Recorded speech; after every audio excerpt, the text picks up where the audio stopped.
From CBS News World Headquarters in New York, this is the CBS Evening News with Katie Couric.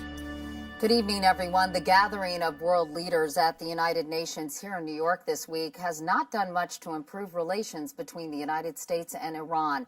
In fact, President Mahmoud Ahmadinejad strained them even further when he said most of the world believes the U.S. government orchestrated the 9/11 attacks to benefit Israel.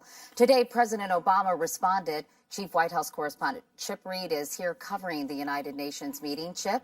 Well, Katie, today President Obama came out swinging, but there is no sign the Iranian president is backing down.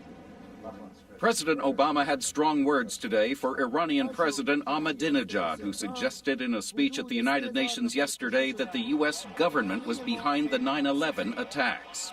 Well, it was offensive. It was hateful. Especially, he said, because the comments were made not far from Ground Zero, where families lost their loved ones, people of all faiths, all ethnicities. For him to make a statement like that was inexcusable. In an interview intended to air in Iran, Mr. Obama also called the statement disgusting and said it stands in contrast to the response of the Iranian people after 9/11. When there were candlelight vigils, and I think a natural sense of shared humanity and sympathy was expressed within Iran. Today, the Iranian president defended his remarks and called for an investigation of the 9/11 attacks. U.S. officials say it's just the latest in a long line of deeply offensive remarks by Ahmadinejad, from denial of the Holocaust to calling for Israel to be wiped off the map. But demonstrating once again how wildly unpredictable he can be, Ahmadinejad also today met with Sarah Shore, the American hiker recently freed from Iran. She pleaded for the release of her fiancé and a friend who are still captive in Iran.